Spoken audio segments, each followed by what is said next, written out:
Your father left because you weren't worth staying for, my sister Victoria whispered to my 8-year-old son Marcus at my parents' Thanksgiving table, her voice pitched low enough that the adults around us would end here but loud enough to devastate a child who still cried himself to sleep missing his daddy.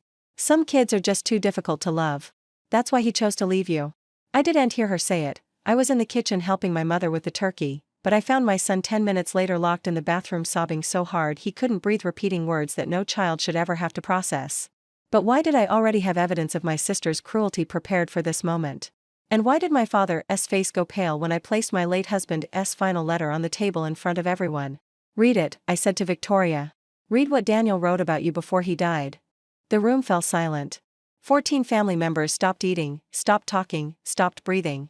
This isn't the time, my father said, reaching for the letter. We're having a nice holiday. 8 years was long enough.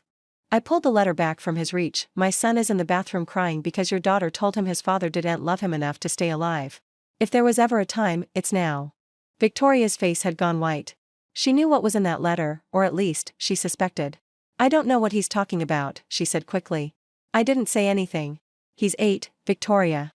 He repeated exactly what you told him. Word for word.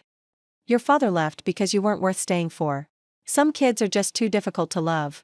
My voice was steady despite the rage trembling through me. You said that to my child. About his dead father. At Thanksgiving dinner. The silence stretched until it became unbearable. Then my mother spoke. Victoria, what did you say to Marcus?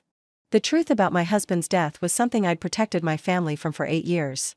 Daniel had died by suicide when Marcus was 3 months old. The official story, the one I'd told everyone, including my son, was that Daddy had been very sick. And sometimes when people are very sick, they can't stay with us no matter how much they want to. It was a gentle version of an ugly truth. What I hadn't shared was why Daniel had reached the breaking point. What had pushed him from struggling to drowning? What had happened in the months before his death that had made him believe we'd be better off without him? Victoria had happened. My sister had been in love with Daniel before I ever met him. They dated briefly in college, a relationship that had ended when Daniel realized Victoria's charm masked something controlling and cruel. He'd broken up with her as gently as possible, but Victoria didn't accept rejection. She'd spent years afterward trying to reconnect, to rekindle what she insisted was their meant-to-be romance. Then I'd met Daniel at a work conference. We'd fallen in love. We'd gotten married. And Victoria had never forgiven either of us. The campaign had started subtly. Comments at family gatherings. Daniel, do you ever think about what might have been? We were so good together. Emails I wasn't supposed to see. I know you settled for my sister because I wasn't available. It's not too late to fix that mistake. Phone calls she'd make when she knew I was busy. Remember how we used to talk for hours? Your wife doesn't understand you like I do. Daniel had handled it with patience at first, ignoring her messages, deflecting her comments, trying to maintain family peace for my sake. But Victoria was relentless. The pregnancy had made everything worse. When I announced I was expecting Marcus, something in Victoria had snapped. The child I was carrying was proof that Daniel had chosen me permanently, had built a life with me that couldn't be undone. Her tactics escalated. She began showing up at Daniel's workplace, forcing him into uncomfortable public encounters.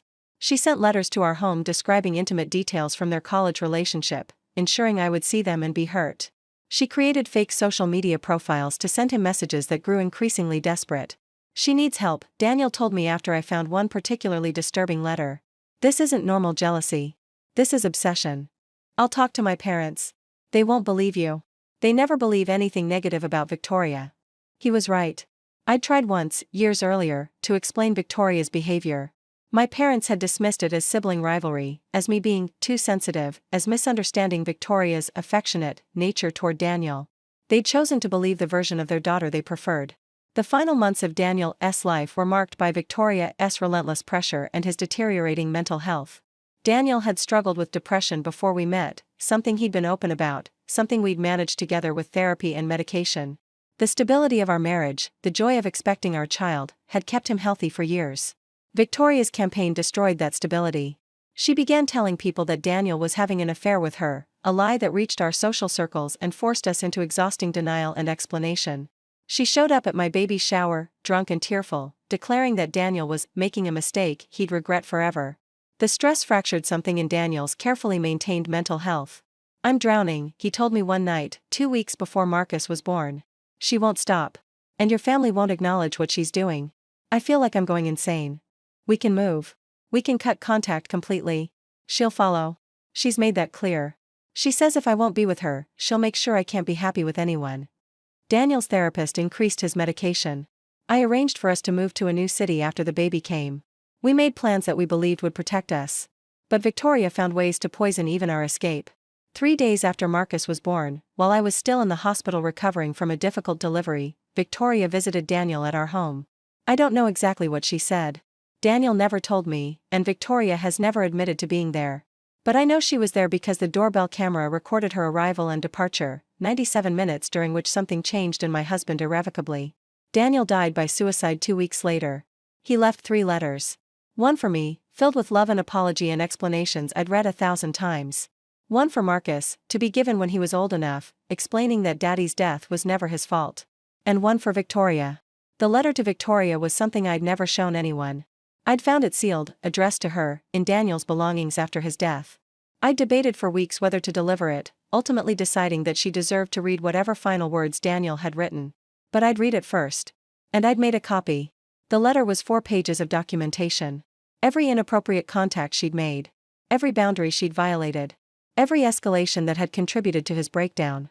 Daniel had written it as evidence, as proof of what she'd done, in case something happened to him. I know you'll try to rewrite history, he'd written at the end. You'll make yourself the victim, make me the villain, make Vivian the obstacle. But I'm documenting the truth so someone will know what really happened. You pursued me for years after I made clear I wasn't interested. You harassed my wife throughout her pregnancy. You came to my home 3 days after my son was born and told me things I see ain't repeat, things that made me question my sanity, my choices, my right to be happy. Whatever happens next, I want someone to know that you were the catalyst. Not the only cause. I own my mental illness, but the match that ignited a fire I couldn't put out. I'd given Victoria the original letter at Daniel's funeral. She'd read it privately, then returned to me with tears streaming down her face. He was confused, she'd said. His illness made him paranoid. None of this is true. The doorbell camera footage of your visit is true. I was checking on him. Being a good sister-in-law. You were there for 97 minutes. What did you say to him, Victoria? She'd never answered. She'd walked away, and we'd never spoken of Daniel's death directly again. The 8 years since had been marked by Victoria's ongoing cruelty toward Marcus. She'd never accepted that Daniel had loved me, married me, had a child with me. My son was living proof of everything she'd lost, and she punished him for it at every opportunity. He looks just like his father, she'd say with an edge that made the words feel like accusations. Such a shame he'll never know Daniel. Some bonds can't be replaced. Does he ever ask why his daddy left? Children need to understand these things eventually. I'd kept Marcus away from her as much as possible, limiting family contact to major holidays, supervising every interaction. But I couldn't be everywhere at once. And Victoria was patient. Thanksgiving had seemed safe. 14 people at the table, constant activity, adults everywhere. What could she possibly do in such a crowded setting? But Victoria was skilled at finding moments. While I was in the kitchen, while my mother was distracted, while my father was watching football, she'd found her opportunity. 8 words to an 8-year-old boy. Your father left because you weren't worth staying for. 8 years of accumulated cruelty, concentrated into a single devastating sentence. I found Marcus in the bathroom, curled against the wall, his body shaking with sobs. Mommy, Aunt Vicky says Daddy didn't love me. She says I was too hard to love and that's why he went away. I gathered him into my arms, holding him against my chest while my heart shattered and my rage ignited. That's not true, sweetheart. That's not true at all. But she said. She was wrong. Daddy loved you so much. He was sick, sweetheart, sick in a way that made it hard for him to stay, even though he wanted to more than anything. Then why did he leave? Because sometimes when people are sick, they can't see how loved they are. It wasn't about you. It was never about you. I held him until his sobs slowed, until his breathing steadied, until he could look at me with red-rimmed eyes and the desperate need to believe what I was telling him. I have something to show you, I said. Something Daddy wrote. Not today, you're not ready today. But soon. He wrote you a letter explaining everything, telling you how much he loved you. Would you like to read it when you're feeling better? He nodded. Then that's what we'll do. But right now, I need you to wait here while I talk to the grown-ups. Can you do that for me? Another nod. I kissed his forehead, stood, and walked back to the dining room. I was done protecting Victoria from the truth. The letter I placed on the table was my copy of Daniel's final words to Victoria. 14 family members watched as I smoothed the pages in front of my sister. Read it out loud, I said.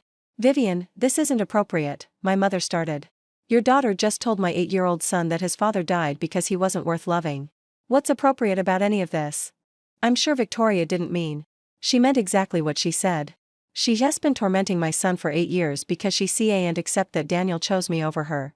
This letter documents exactly what she did to my husband before he died. What she did? My father's voice carried an edge of warning. Daniel was mentally ill. Daniel was mentally ill and being stalked by your daughter. Both things can be true. I pointed at the letter. Read it, Victoria. Let everyone hear what Daniel actually thought about you. Victoria's hands were shaking as she picked up the pages. I'm not reading this. It's private. It was addressed to you. You've had the original for 8 years. This is just a copy. I looked around the table. Daniel wrote this letter in case he didn't survive his depression. He wanted documentation of what drove him to the breaking point. He was paranoid. He had doorbell camera footage of your visit 3 days after Marcus was born. He had copies of your emails and letters. He had witness statements from coworkers who saw you showing up at his office. I kept my voice steady. He wasn't paranoid. He was being harassed by a woman who couldn't accept that he didn't want her. The silence at the table was absolute. My mother looked between Victoria and me with an expression I couldn't read: confusion, denial, the first cracks of recognition. Victoria, is any of this true? Of course not. Daniel and I were friends. Close friends. His illness made him misinterpret. You dated him in college, my father said slowly. Before he met Vivian. For a few months. It was nothing. You told me once that he was the one who got away. That if circumstances had been different. My mother's voice trailed off. That doesn't mean I stalked him. It means you had feelings that persisted after he married your sister. My father's expression was shifting, the denial giving way to something more uncomfortable. Victoria, what did you say to Marcus today? The room waited. Victoria looked around at faces that were no longer automatically aligned with her, at family members who were questioning for the first time the narrative she'd maintained for years. I told him the truth. The truth? That his father chose to leave. That children can be burdens that push people away. That, you told an 8-year-old that his father died because he wasn't worth loving. My voice was ice. That's not truth. That's cruelty designed to hurt a child because you can't hurt me directly anymore. You took everything from me. Daniel, the life we should have had. Daniel left you in college. You didn't have a life together. You had a fantasy you refused to release, and you punished him for not sharing it. He would have come back to me if you hadn't. He wrote a 4-page letter documenting your harassment before he killed himself. Does that sound like a man who would have come back to you? The confrontation I'd avoided for 8 years finally erupted. Everything I'd kept silent about, every accommodation I'd made to preserve family peace, every injustice I'd swallowed to protect Marcus from conflict, all of it came pouring out. You showed up at my baby shower drunk. You told our mutual friends we were having an affair. You sent letters to our home describing sexual encounters you'd had in college, knowing I would see them and be hurt. You came to our house 3 days after my son was born, while I was still in the hospital, and said something to Daniel that broke whatever remaining resilience he had. I was trying to help. You were trying to destroy my marriage. And when that failed, you settled for destroying my husband. Tears were streaming down my face now, but my voice remained steady. He loved Marcus. He loved me. He wanted to live, to raise his son, to build the family we'd planned. But you made his life unbearable, and he couldn't see a way out that didn't involve ending everything. I didn't make him. His letter says otherwise. His therapist's notes, which I obtained after his death, document the escalating stress caused by persistent unwanted contact from a family member. The doorbell camera shows you entering our home 3 days before he died and staying for over an hour. I was shaking now. I don't know exactly what you said. I'll never know. But I know you were the last person he chose to see before he made his final decision. That's not coincidence. My mother was crying. My father sat frozen, processing information that contradicted everything he'd believed about his daughter. The other family members, aunts, uncles, cousins, watched with expressions ranging from shock to horror to dawning recognition. I knew something was wrong, my Aunt Patricia said quietly. At the baby shower. The way Victoria acted, I knew it wasn't normal. I should have said something. We all should have said something, my uncle added. We just didn't want to make waves. The waves were already there, I said. You just chose not to see them. Because seeing them would have meant acknowledging that Victoria isn't who she pretends to be. Victoria stood abruptly, knocking her chair backward. I don't have to listen to this. I'm being attacked based on the delusions of a dead man and the bitterness of a widow who never deserved him. Sit down. My father's voice carried authority I hadn't heard in years. You're not leaving until we understand what happened. Dad. Sit. Down. Victoria sat.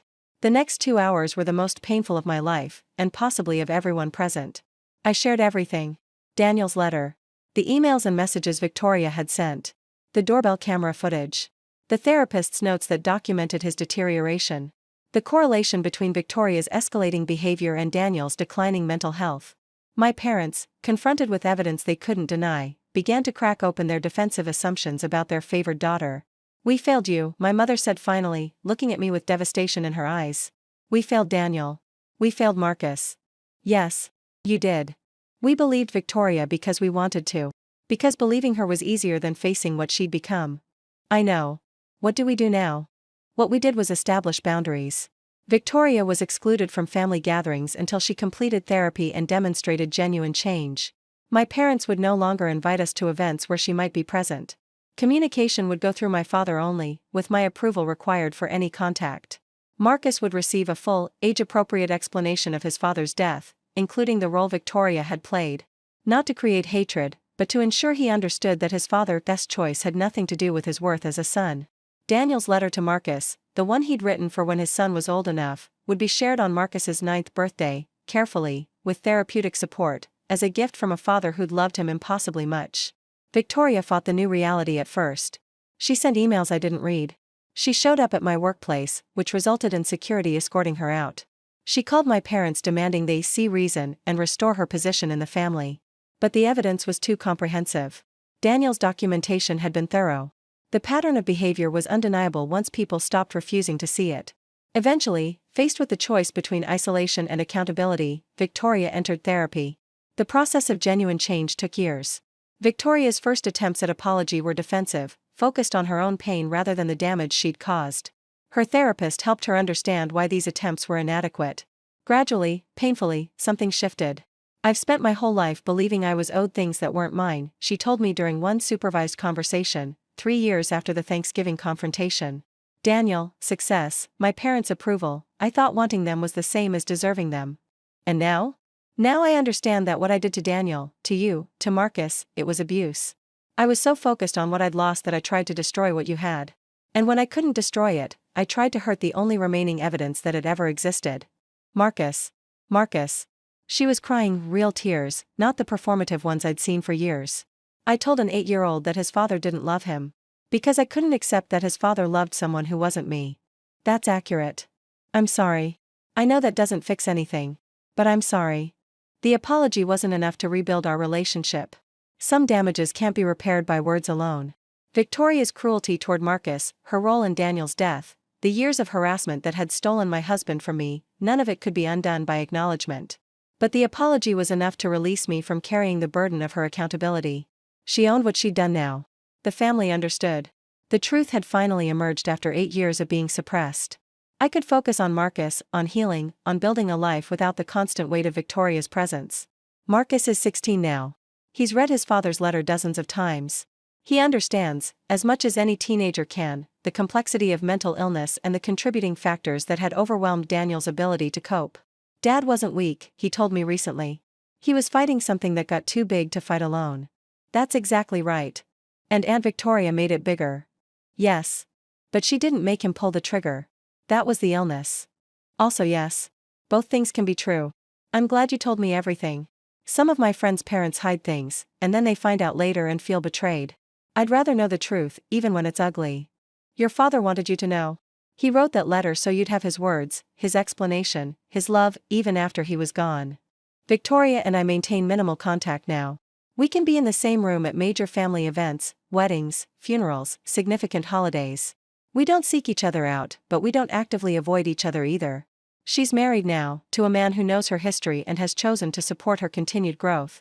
She has a daughter of her own, and by all accounts, she's a devoted mother. I hope it lasts. I hope she's genuinely changed. But I no longer make my peace dependent on her choices. The Thanksgiving table where Victoria destroyed my son's understanding of his father's love has hosted many gatherings since. Some holidays, I still think about that day, Marcus's sobs, Victoria's cruelty, the letter that finally exposed the truth. The memories don't hurt the way they used to. They've become markers of a turning point rather than wounds that won't heal. My father told me recently that he thinks about Daniel often. I should have protected him, he said. I saw the warning signs with Victoria and chose to ignore them because facing them was too difficult. Yes. You should have. I'm sorry, Vivian. I know. I'm sorry too, for the years I stayed silent to keep the peace. If I'd spoken up earlier, maybe things would have been different. Or maybe Victoria would have just found other ways to cause damage. Maybe. We'll never know. Daniel's letter sits in a fireproof box in my closet, along with his wedding ring and the last photograph we took together. Sometimes Marcus asks to read it again, and I give it to him without hesitation. It's his connection to a father he barely remembers, a bridge across the years of absence. He really loved us, Marcus always says when he finishes. He really did. I wish I could have known him. Part of him lives in you. The way you laugh. The way you approach problems. The kindness you show people who are struggling. I hold my son, taller than me now, nearly a man. He would be so proud of who you're becoming. She told my 8-year-old son that his father left because he wasn't worth staying for. I found him crying in the bathroom, repeating words that no child should ever have to process. I walked back to that table and placed my husband's final letter in front of everyone, the letter he wrote documenting 8 years of harassment. The letter that explained exactly who had pushed him toward the edge he couldn't step back from. My father said it wasn't the time. But 8 years of silence had only protected the person who destroyed my family. Victoria had pursued my husband since before I met him. She'd escalated when we married, broken when I got pregnant, and visited our home 3 days after Marcus was born to say something that shattered Daniel's remaining will to live. The truth didn't fix anything, you can't repair what's been destroyed. But the truth set me free from carrying her secret. And my son finally understood that his father's death was never about him. It was about illness, and obsession, and a woman who couldn't accept that love doesn't come on demand.